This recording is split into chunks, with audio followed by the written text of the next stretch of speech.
ही दोस्तों, welcome back to my YouTube channel. So hey guys, एक बार फिर से मैं आप सभी का स्वागत करता हूं आज की वीडियो में। और चलिए फिर शुरू करते हैं आज के एडिटोरियल को। और मैं आपको बता दूं कि यहाँ पे कल से हम लोग एक छोटा सा इनोवेशन हमने किया है। हम लोग द हिंदू के एडिटोरियल को समझने के साथ ही साथ इसी पीडीएफ में हमने इंक्लूड किया है। यहाँ पे ये सेकंड वन आप देख सकते हैं, बिग कैट टोल। ये इंडियन एक्सप्रेस का एडिटोरियल है। तो हम कोशिश करेंगे कि एक ही वीडियो में आपको हिंदी वर्जन में दोनों ही न्यूज़पेपर का एडिटोरियल अवेलेबल करा दिया जाए। तो ये कैसा लग रहा है आप लोगों को, आप हमें ज़रूर बताएं ताकि उसके हिसाब से चीज़ों को कंटिन्यू किया जाए। तो आइए फिर ज़्यादा टाइम वेस्ट ना करते हुए आज के द हिंदू के एडिटोरियल को एक्सप्लेन करने और समझने की कोशिश करते हैं। तो उससे पहले एक छोटी सी रिक्वेस्ट है दोस्त, अगर आप लोगों को कंटेंट और हमारी ये सीरीज़ पसंद आ रही है तो बस लाइक करिए, साथ ही साथ उन दोस्तों को शेयर करिए जो इस प्रकार के कंटेंट को नहीं पा रहे या फिर कहीं ना कहीं भटक रहे हैं। तो उन्हें आप अपनी तरफ से ज़रूर मदद करें। और अगर आप नए व्यूअर्स हैं तो बस एक छोटी सी रिक्वेस्ट कि आप चैनल को सब्सक्राइब कर लें और साथ ही साथ बेल आइकन प्रेस को भी ऑन कर लें ताकि हर प्रकार की अपडेट से आप हमेशा रहें अवेयर। चलिए दोस्त, शुरू करते हैं आज का एडिटोरियल।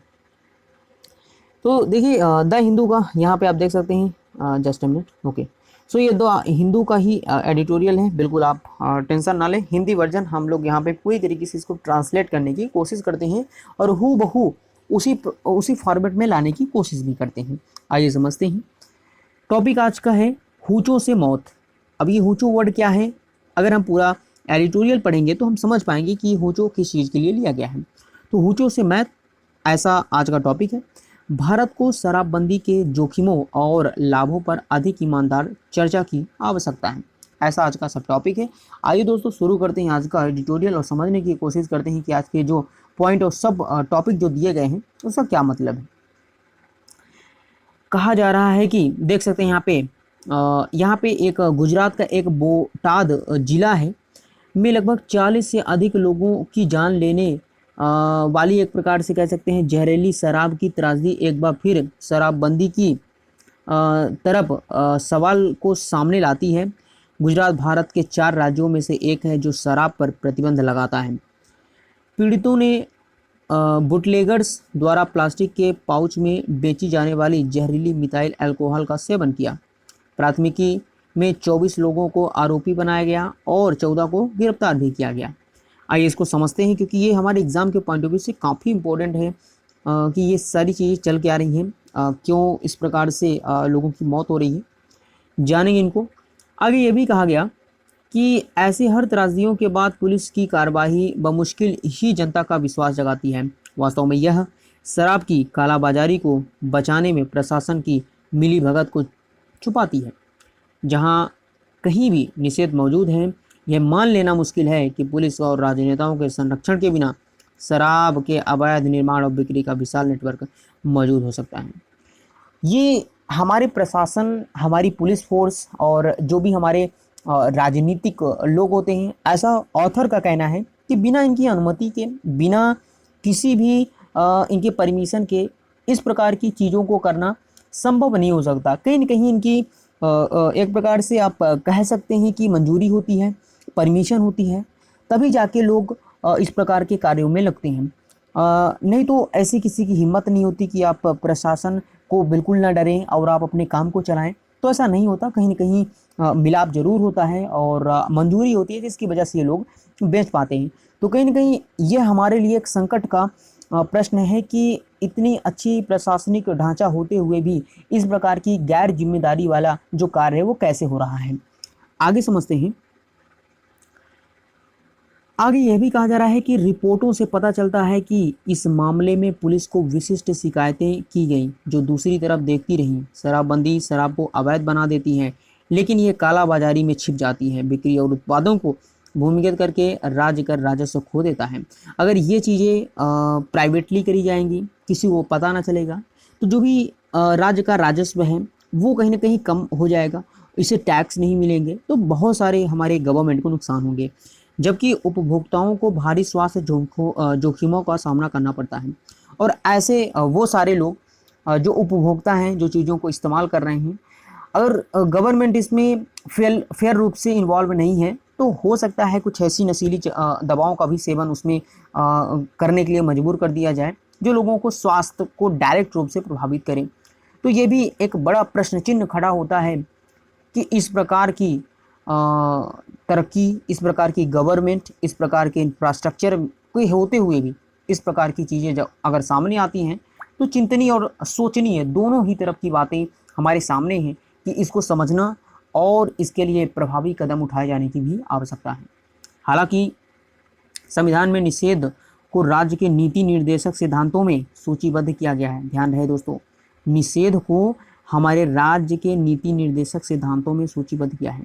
कई बार एस्पिरेंट कहते हैं कि प्रीलिम्स के क्वेश्चन अजीबोगरीब आते हैं। बिल्कुल, आप ना कभी करंट से अपने आप को अवेयर नहीं करते, हम हमेशा स्टैटिक के पीछे भागते हैं। बिल्कुल ज़रूरी है, लेकिन यूपीएससी जैसे बड़े एग्ज़ाम के लिए दोस्तों, जब तक आपको पता नहीं होगा कि हमारे सराउंड में चल क्या रहा, तब तक आप एज ए ब्यूरोक्रेट बनते ही नहीं हैं। सो अपनी पर्सनालिटी को डेवलप करने के लिए चारों तरफ चल क्या रहा है, क्या क्या स्कीम्स हैं, किस प्रकार की गलत चीज़ें चल रही हैं, उन सारी ही बातों से आपको अवेयर होना होगा। तब जाके आपके अंदर एक प्रशासनिक गुण डेवलप होंगे। गुण तो आपके अंदर है, बस उसे डेवलप करने की आवश्यकता है। और इसी प्रकार से न्यूज़पेपर एडिटोरियल के थ्रू अपने माइंडसेट को ब्रॉड करने की ज़रूरत है। लेकिन कोई भी राज्य इसे किसी भी स्थायी प्रभावशीलता के साथ हासिल करने में सक्षम नहीं है। विश्व स्तर पे यह एक समान अनुभव है। आगे की चीज़ें देख लेते हैं दोस्तों। आगे कहा जा रहा है, हालांकि कुछ राजनेताओं के लिए निषेध एक प्रबल नारा बना हुआ है। शराब स्वास्थ्य, पारिवारिक, वित्त और मानवीय रिश्तों को नुकसान पहुंचाती है और इसे पूरी तरह से प्रतिबंधित करने की आह्वान की एक निश्चित नैतिक अपील है। भले ही व्यवहारिक ना हो, अपील है, लेकिन शराब के उपयोग को रोकने के लिए कानून के हथौड़े का उपयोग करना उल्टा हो सकता है। जैसा कि अनुभव से पता चलता है, गुजरात उच्च न्यायालय उन 5 याचिकाओं पर विचार कर रहा है जो गुजरात निषेध अधिनियम 1949 की संवैधानिक वैधता को इस आधार पर चुनौती देती है कि इस निजता सहित मौलिक अधिकारों का उल्लंघन करती है। इसकी कथित मनमानी के लिए कानून पर सवाल देखते हैं दोस्तों आगे। हाँ, सवाल उठाए जा रहे हैं क्योंकि यह राज्य के बाहर के पर्यटकों को राज्य में शराब का सेवन करने की अनुमति देता है। शराबबंदी कानून पुलिस को व्यापक और दखल देने का अधिकार देते हैं, जिन्होंने हाल के दिनों में गुजरात में कम से कम एक मामले में राजनीतिक प्रदर्शनकारियों के खिलाफ उनका इस्तेमाल किया। एक और शराबबंदी किराया वसूली का अवसर प्रदान करती है और दूसरी ओर पुलिस को चुनिंदा रूप से कानून लागू करने की छूट देती है। ये बातें कहीं ना कहीं दोस्तों अंदर तक जाती हैं और इस प्रकार की चीज़ें अगर हमारे प्रशासनिक क्षेत्र में होती है तो इसे और क्या समझा जा सकता है, एक प्रशासनिक गलती या फिर कह सकते हैं प्रशासनिक कमजोरी। तो इस पर विचार और इसके लिए नए कानून का प्रावधान किया जाना जरूरी होगा। एक नैतिक बोझ यह है कि भारत में कई राजनीतिक दल शराब की खपत को हतोत्साहित करने या प्रतिबंधित करने के लिए अपने कंधों पर ले जाने की कोशिश करते हैं। लेकिन दोस्तों आगे यह भी कहा जा रहा है कि कई दल सदस्यों को शराब पीने से रोकते हैं, लेकिन व्यवहार में यह हास्यपूर्ण पाखंड बन जाता है क्योंकि हम सिर्फ कह देते हैं, उसे ग्रास रूट लेवल पे कभी भी हम इम्प्लीमेंट नहीं कर पाते। तो ये हास्य का ही एक मामला या फिर कह लें कि हास्यपूर्ण पाखंड के अलावा और कुछ नहीं है, क्योंकि लोगों की एक आदत है और आदत यूँ छूटती नहीं है आपके भाषणों से, आपकी बातों से।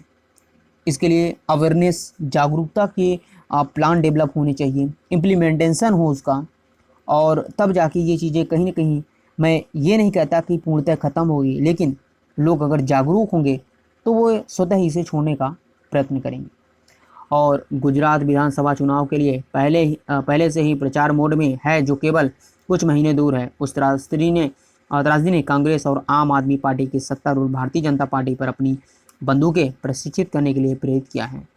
टोकराओं और सामाजिक सुधार के असंभव लक्ष्यों को बलपूर्वक कानून के माध्यम से पकड़ने के बजाय शराबबंदी पर अधिक ईमानदार चर्चा होनी चाहिए।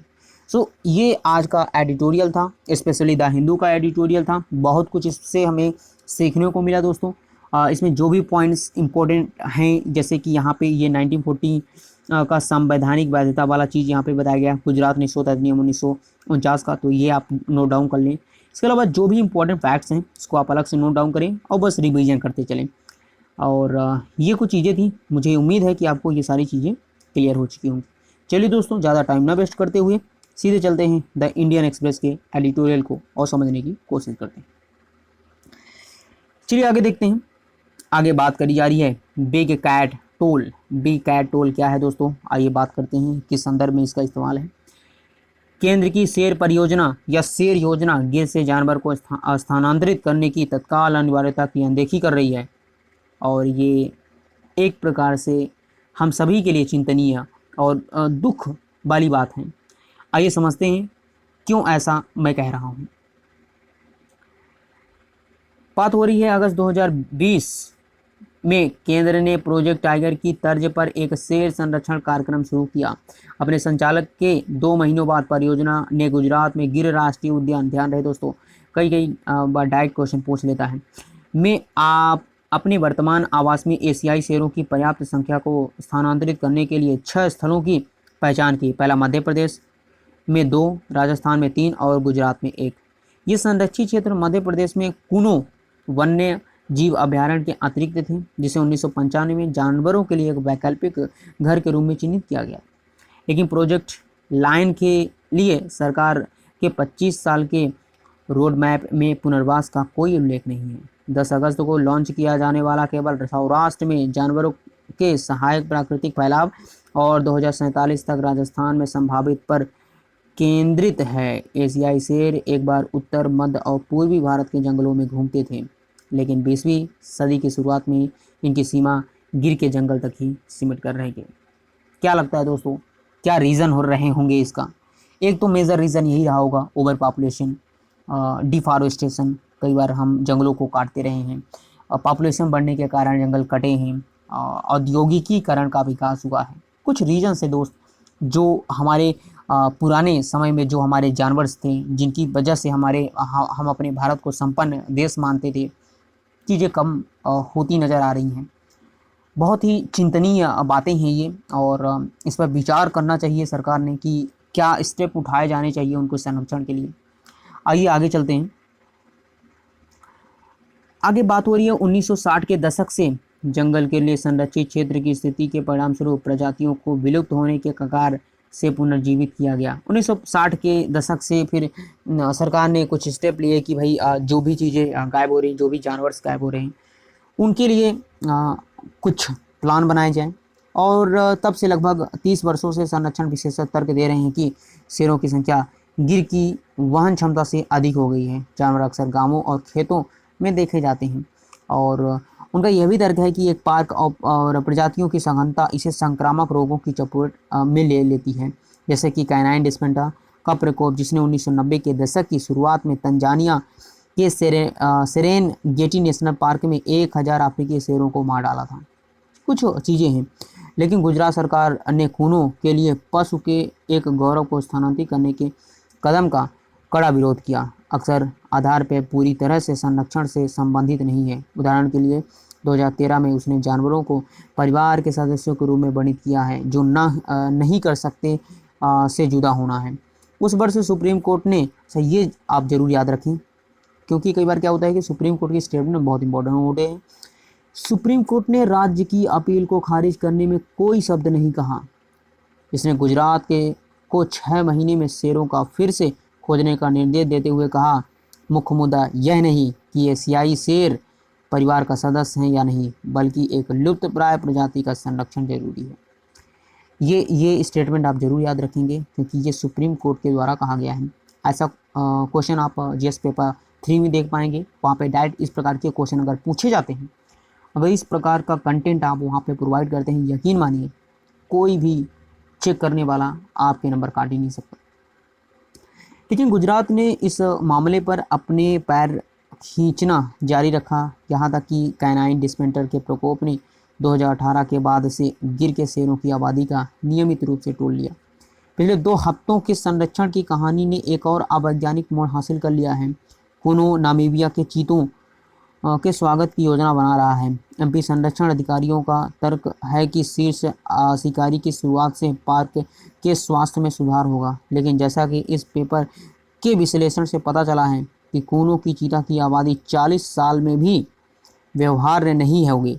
विशेषज्ञों का मानना है कि गिर शेर चीतों को सौंपी गई भूमिका में कहीं अधिक प्रभावी रहे होंगे। संरक्षण अधिकारियों को बड़ी बिल्लियों पर कुछ पुनर्विचार करने की जरूरत है।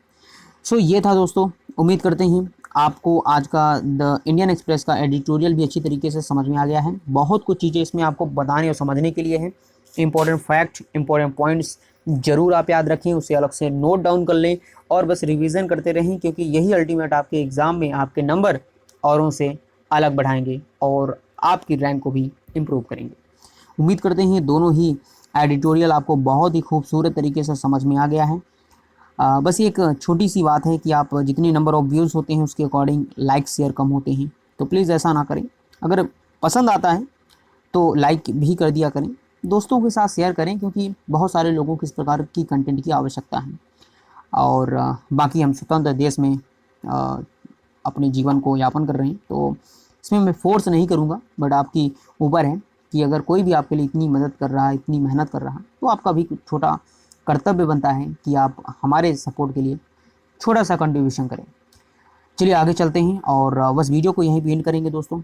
उम्मीद करता हूँ सारी चीज़ें क्लियर हैं। किसी भी प्रकार का कोई भी डाउट हो बेझिझक पूछें, अपना छोटा भाई माने, और इसमें जो भी क्वेरीज हों उसे ज़रूर हमारे साथ साझा करें, और मैं कोशिश करूँगा आपके हर एक प्रश्न के जवाब देने की। और जिस भी टॉपिक में आपको पढ़ना हो या डाउट हो उस पर भी कमेंट करें।